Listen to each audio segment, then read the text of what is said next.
soo dhawaada aad iyo aad baan idin salaamayaa maalin kale oo qurux badan waxaan joogaa magaalada Hargeysa imika ayaan magaalada Hargeysa hadii Ilaahay ka dhigo ka baxaya horta ambeelka xidhe insha Allah hadii Ilaahay ka dhigo bariyahan socodkaygu wuxuu ku badnaa magaalada Berbera ayaan saaka waan baxaynaa hadana insha Allah markasta aan tagana waxaan jecelahay magaalada Berbera wax ka soo duubo sababtoo ah jinkaygu jiraan jecel شخصيا هم بونو جعلي مقالة بربرة مركا إن شاء الله إلهي هديو كدقو سبسكرايب تلايك تي كومنتي نقي لهوينا هذه سمعتنتي مقالة بربرة دحري أنا وحمان كسو دوبي تونا شدك أنت لسيس علنا وحمان كسي دوبي تونا هدي إلهي كدقو مقال كنا سبسكرايب تسارع لايك قرايا شير قرايا لأنه وداقا أصحابتي إنه فامليين إنه سعدال كان كنت جايبا ولي يصورانو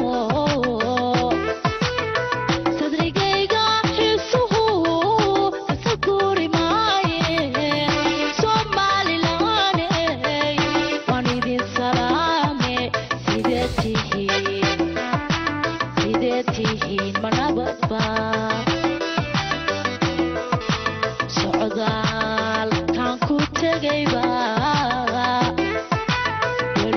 ولي يصورانو صدريقيقا حسوه تسكوري معاي صومالي لاني وانيدي السلامي سيدتيهين منابطا imika waxaan soo gaarnay Allore marayna insha Allah hadii la ka dhigo madawnaaya dhankeenii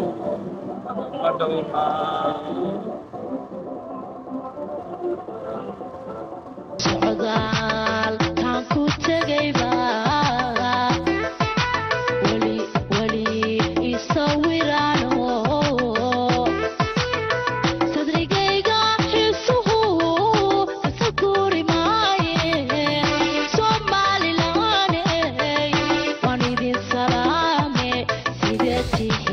magaalada ugu horeysay aad soo galayso markaad magaalada Hargeysa ka timaado waa Burcada Yar baa la yiraahdaa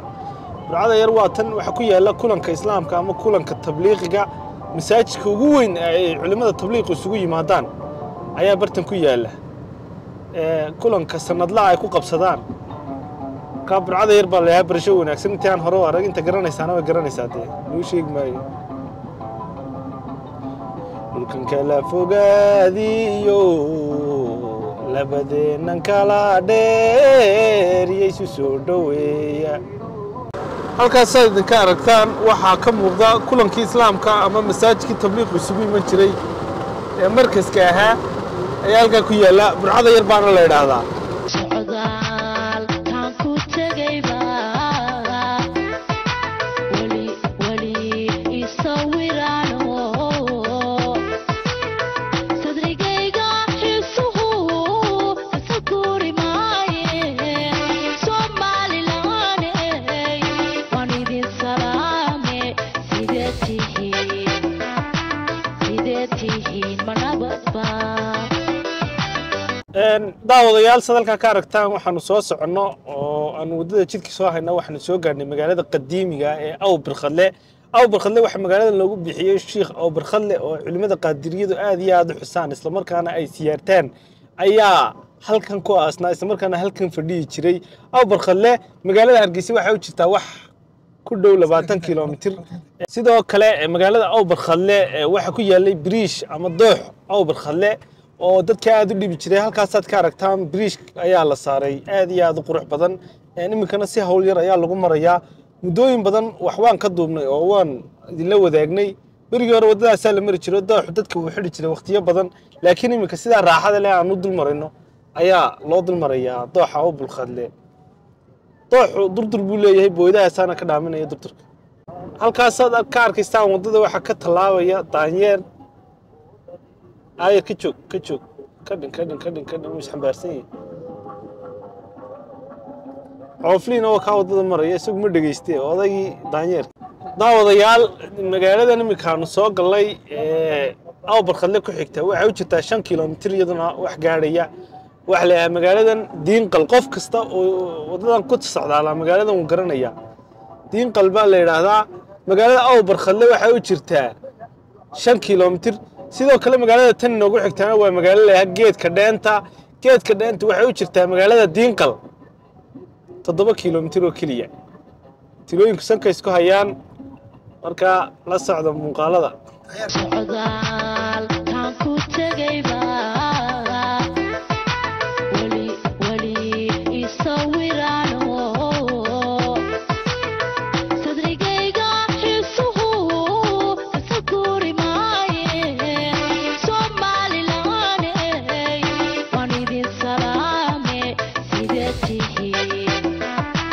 sideetihiin manabadba daawadayaal magaaladan imikaanu soo gaarnay waxa la yahay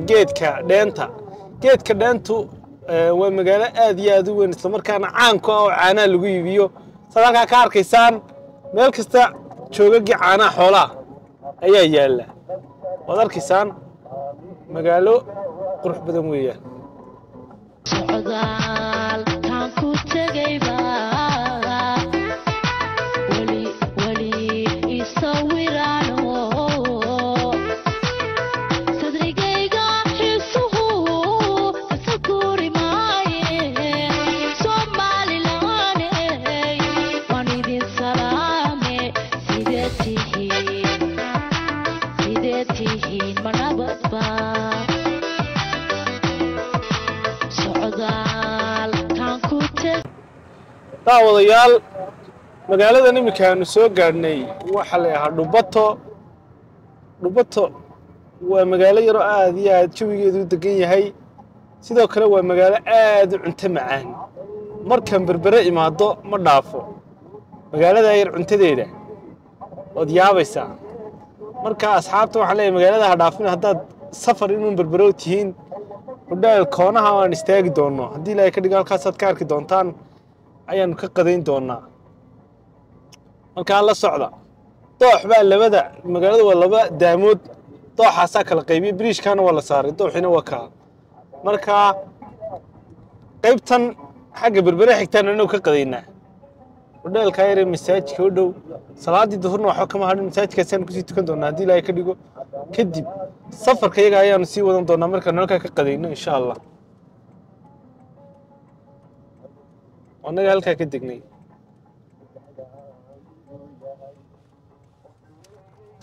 hudheelkaasaan ka qadaynayna insha allah haddii ilaahay ka dhigo socdaal taan ku tagayba wali isawiraano sadrigayga xisuhu tasakuri maaye Somaliland waan idin salaame sideetihiin manabadba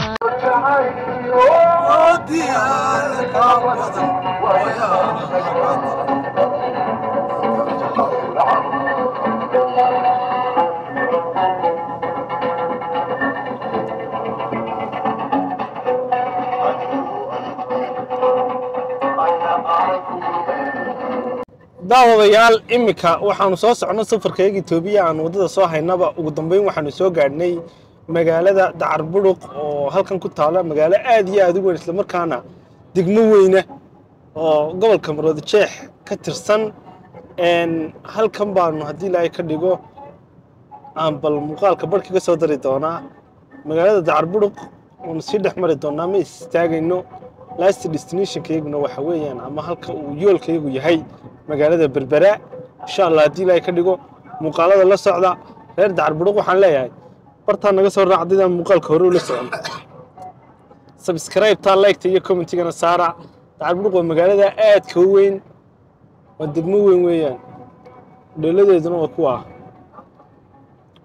magaalada aynu hore ugu soconno weli fari kama qodna faanoole fari kama qodna magaalo qadiima isla markaana magaalooyinkii ugu waaweynaa Soomaaliland xagga da'da markii la sheegay ka mid socdaal taan ku tagayba wali isawiraano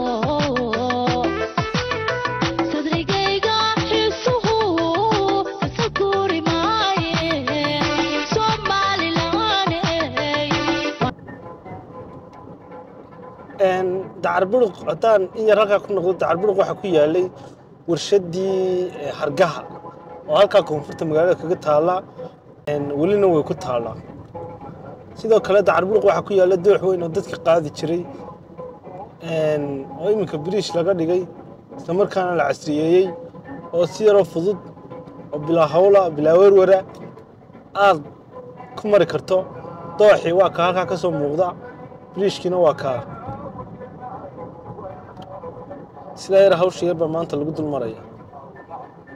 xilli kastoo lagu jiro ama guwa lagu jiro xilli roobaad kastoo lagu jiro caayar baa dul maraysa halka berigii hore habeen lagu dhixi jiray si magaalada Hargeysa ama magaalada Berbera loo tago xilli roobaadka sidoo kale halkan waxa ku yaalay kastamkii MBHH ama shirkadii wadada Berbera corridor dhisaysay oo halka idinka muuqdo kastamkoodii ay alaabooyinka wadada ku sameeyaan sida biriishada kale markay isku xidhayaan shubabka iyo daamburka iyo ay isku laaqayaan iyo chayga halkan bay ku soo diyaarsan jireen waa taa meeshoodii inkastoo wadada markay dhamaatay imka ka guureen qalabkiina ay wax ka sii yaalaan wadada ay ku dhisayeen laakiin intii badnayd way ka rarteen hadduu dhaawac kugu yaal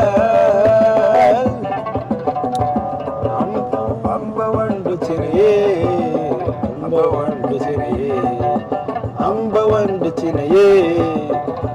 daawadayaal waxaanu soo soconno iminka waxaanu soo gaadhnay magaaladii caanka ahayd intaan waddadan la samayn dadka oo dhan ee waddadan ku socdaali jiray wada garanayaan waa magaalada Macaaneeya hodheelka Macaaneeya ayaa ku yaala sidoo kale hodheelkan ayaa ahaa center wax laga cuno iminka waa kaa socdaal taan ku tagayba wali isawirano sadrigayga xisuhu asaguri maaye daawadayaal buurta labada waji ee waaweyn ku yaalaan labada qof la moodo waxa la yiraahdaa xaawe iyo aadan buurta waxa ku taala Macaaneeya laba qof oo magacyal u beedmood socdaal taan ku tagayba wali isawirano sadrigayga xisuhu asaguri maaye Somaliland waan idin salaame sidee tihiin manabadba socdaal taan ku tagayba wali isawirano daawadayaal iminka waxaanu soo galay gobolka Saaxil magaalada aan marna waa Sheekh Abdaal waa degmada Sheekh Abdaal oo ka tirsan gobolka Saaxil waxa la yiraahdaa degmada Abdaal ee gobolka degmada Madheera ayay ka tirsan tahay gobolka Saaxil degmada Madheera waa degmo aad u weyn isla markaana degmo fac weyna sidoo kale halkan iyadana Sheekh Abdaal la yiraahdo oo caana ayaa magaaladan la magac baxday oo isku magaciisa loo bixiyay Sheekh Abdaal baa laakiin dadku Abdaal u yaqaanaan waxay ka tirsan tahay degmada Madheera ee gobolka Saaxil daawasho wanaagsan sidaasaan gobolka Saaxil ku soo galay gobolkii Marooda Jeex baan ka soo dhamaanay insha Allah hadii la ka dhigo muuqaalka isha ku haya subscribe ta like iyo comment-ga ilaawina halkan durdur bay u badan tahay dooxyada halkan marka la soo gaaro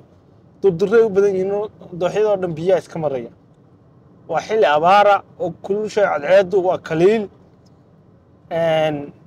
xilligii guga oo March bilaabmi doona hadii ilaahay ka dhigo ayaa la sugayaa laakiin imika waa xilli kulul weeyaan degmaduna waa sidan waa degmo dhir badan leh oo la cagaariyay oo dhirteedu aad iyo aad u fara badan tahay magaalo weyn oo camiran oo aad sadarka ka arkaysan dadkeedu ay saa isu dhex qaadayaan la socda muuqaalka ha ka hadhina ma soo raacay ilaa berberadii Abdaal Sheekh Abdaal socdaal taan ku tagayba wali isawirano sadrigayga xisuhu asaguri maaye Somaliland waan idin salaame halkan waxaa ahaan jiray biriish, waxaa ahaan jiray doox weyn oo dadka aad u dhibi jiray isna magaalada Abdaal. biriishkaasaa loo sameeyey baabuurtan saas iyadana isagana u dul yaacaya. wakaa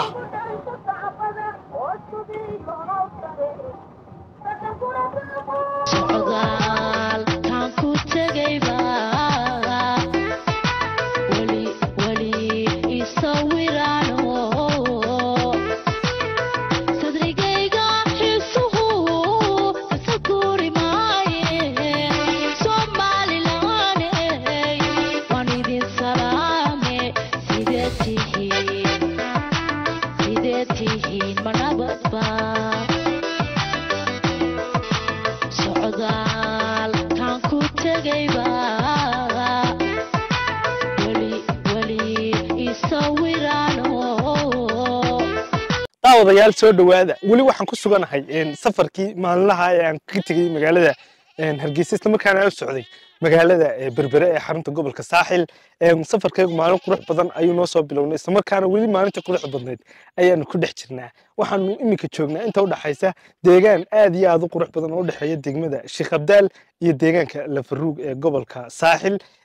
ari fara badan ayaa halkan ka arkaysaan halkan daaqaya. meeshan yar waa meesha gobolka Saaxil iyo gobolka Maroodijeex marka la isu geeyo ugu jawiga fiican leh. waa buuro meel afarta dhinac oo buuro ka xigaan weeyaan, isla markaana jawigeedu uu mar walba yahay green. xoolaha ugu badan ee gobolkan Saaxil galbeedkiisa joogana inta badan halkan baa la isugu keenaa.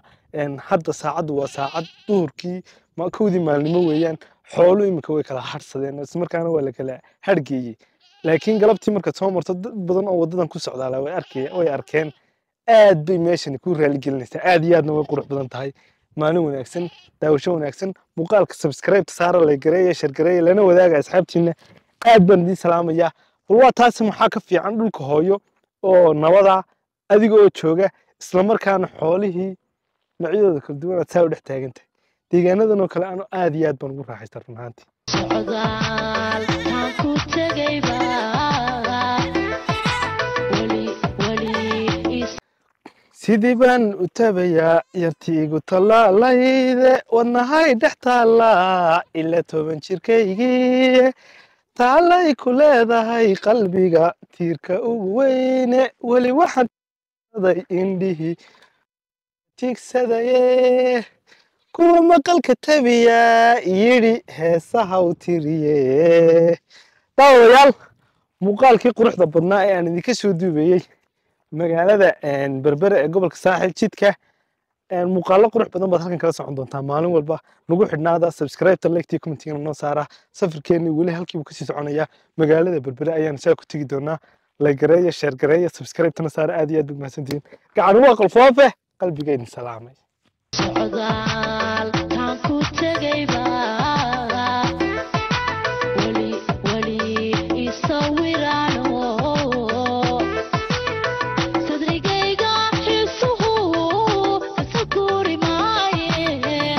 Somalilaaney waan idin salaame sidee tihiin ma nabadba socdaal kaan ku tegayba weli iminka waxaanu soo galnay magaalada Lafaruug oo ah magaalo ka tirsan gobolka Saaxil. deegaanada hoos yimaada deegaan ka mid ah ayay ka mid tahay. sidoo kale deegaankana wuxuu lahaa deegaanka Lafaruug wuxuu lahaa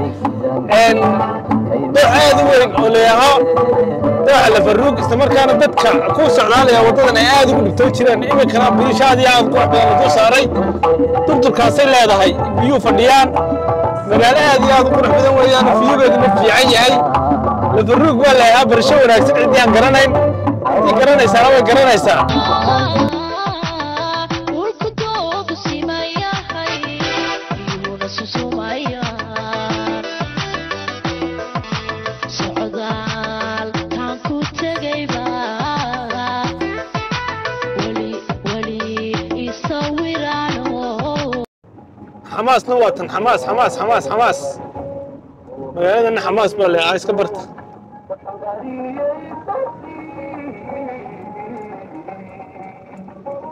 xamaas waxa ku xigta daragodle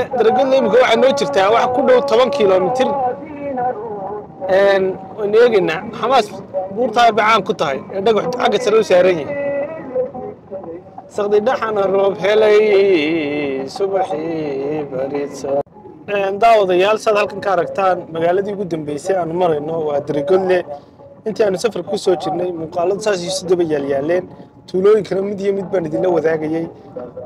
tuuladan imika aanu soo gaarnay waxa la daragodle waxay ka tirsan tahay gobolka saaxil waa magaalada ugu xigta hal magaalo oo kaliya oo la yiraahdo xabaalo tumaaleed ayaa ka xigta magaalada berbera daragodle aanu maraynaa waa sadalka ka aragtaan waa magaalada daragodle magaalada aad arkaysaan weeyaan daragodle magaalada berbera wuxuu jiraa 30 kilomitir ayuu jiraa daawadayaal buurtaasaad ka arkaysaan waxay u dhowdahay magaalada daragodle iyo xabaalo tumaaleed inta u dhaxaysa ayay ku taallaa buurtan waxaa ku qoran sadalkaadii ka muuqata allaha baa ku qoran magaalada ugu dambeysay aanu imika aanu marayno waxa la xabaalo tumaaleed waa tan markaa kadib kantaroolkii berbera ayaa noo xigi doona insha allah magaalada berbera imika waxay jirtaa ku dhowaad 27 kilomitir wax u dhow ilaa 25 kilomitir bay jirtaa walaynu eegno insha allah haddii ilaahay ka dhigo berbera waa naga kantaroolkii magaalada berbera soo galay ilaahay uu nabad keenay maasha allah daawadayaal soo dhawaada imika waxaan ku suganahay magaalada berbera safar qurux badan oo aanu ka soo bilownay magaalada hargeysa xarunta gobolka maroodijeex ayaanu ku soo baxnay si aanu magaalada berbera u nimaadno muuqaal aad u qurux badan waad soo daawateen inta jidka ku soo jirnay hadda waxaan taaganahay afaafka hore ee freesonka magaalada berbera magaalada berbera oo freesonka markii ugu dambeysay madaxweynuhu xarig ka jaray oo sidaa aad aragtaan loo bilciyay isla markaana loo qurxiyey ayaanu hadda taaganahay maanta waa khamiis beri oo jimcaana magaalada berbera ayaanu joogi doonaa haddii eebbe uu xukumo muuqaalo aad u qurux badanna waad ka daawan doontaan berbera mar walba waan ku soo noqnoqdaa mar walba muuqaalada ka soo diyaariya magaalo kobcaysa oo dhaqaale ahaan iyo koror ahaanba aad iyo aad population ahaanba aad u koraysa weeyaan magaaladaan magaalooyin kalena ka jeclahay weeyaan safarkan markaanu ka noqono insha allah haddii ilaahay ka dhigo magaalada Baligubadle ee xarunta gobolka Hawd ayaanu safar ku xigay insha Allah aanu safar ku tagi doonaa sabtidaanu bixi doonaa muuqaal aad u qurux badan halka waan idinka soo diyaarinayaa la soco subscribe like comment iyo share kana naga ilaawina bartayda Facebook dad ka daawataan page-keygana la soo follow garee aad baad mahadsantahay